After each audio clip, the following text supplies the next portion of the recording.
Um, it's a good question, alam mo. Parang, of course, numbers don't lie. I mean, it Oo. gives you the whole picture. Parang, syempre, data yan eh. That's Mm. empirical data. So, hindi mo pwedeng, kumbaga, yung statistics na binigay sa'yo because of all the data that were gathered. But, Yeah. I think it has to be a mix and match. You can't just rely on the numbers. You can't just rely on those data na since as your example na parang um, he cannot pitch because of the data, because of Oo. the analytics. So Mm. syempre, just like in the game of basketball, parang sabihin mo parang you're playing the averages eh. Pero Oo. may mga araw na tipong maganda yung feeling ng player eh. Maganda yung pakiramdam Mm. mo as a player and you just get that your feel for the game is much better compared to the others. So for me it's there has to be a balance. Mm. Hindi pa pwedeng numbers lang pero hindi rin pa pwedeng para-para lang din. Mm. So it's a good help.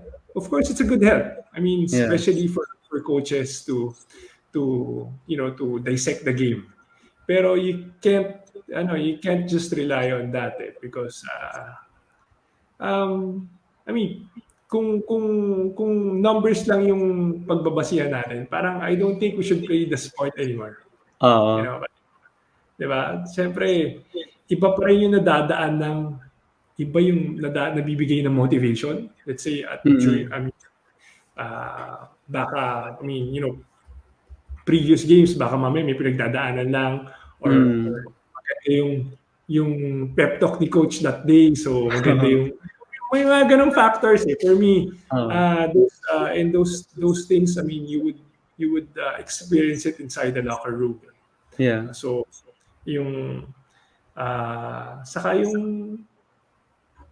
yung ano yung kumbaga kung ano yung how to explain this ba? Parang, well, basically ganun. Parang hindi mo talaga pwedeng ibigay lahat sa analytics. But sure, it's a big Mm. Magandang point nga yun na talagang kailangan ng balance and yung ibang analysts din kasi na magaling in both, yun yung nag-excel like locally or internationally. Like they know how to strike the balance even if there's no clear-cut proof on how to do it, but then they're able to do it on their own. But then I was curious to ask since you said nga na kailangan nilang balance with numbers. Like in the NBA, kunwari may ginawang achievement si Ja Morant on this game, they're gonna say kunwari he's the first player with 40 points in a road game in July 2020, whatever. Ang daming weird parang factors na nasasabi para kunwari siya yung first player ever na nakagawa nun. Do you think basta statistics you could stick to like the normal ones like points, rebounds, assists, blocks, or okay rin ba sa'yo na like kunwari sa NBA.com now you could see like yung mga effective field goal percentage, usage rate, mga opponent field goal, whatever. Yung mga hindi ko masyadong nagigets din na stats minsan. So, ano yung take mo on those, balancing those kinds of stats? Well, as I said, parang ano siya eh, parang kumbaga you cannot rely on that. You can use it to your advantage, but I don't think if it's clouding your judgment. Hmm. Kasi ano pa rin yan eh, feel for the game. Even for coaches, it's the feel for the game eh.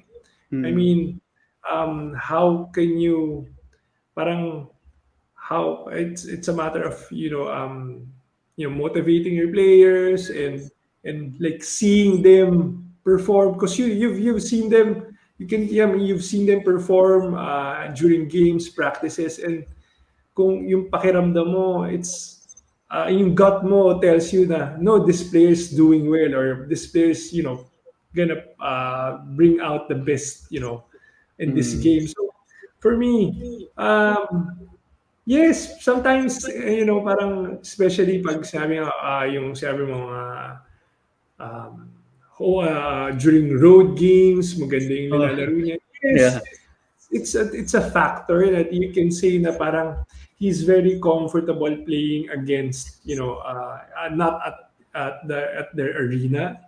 I mean, Hmm. it goes to show that that kid is, let's say for Jamoran, he's a fighter. But Hmm. but you can't just rely on that. You can't just say na parang basta sa road. pero pagdating sa home, medyo sablayan. So, Mm. well, you still have to trust your gut. That is, for me, very important. Because not only in basketball, in life in general, because um, marami kang decision making na parang it's gonna go against your logic. Mm.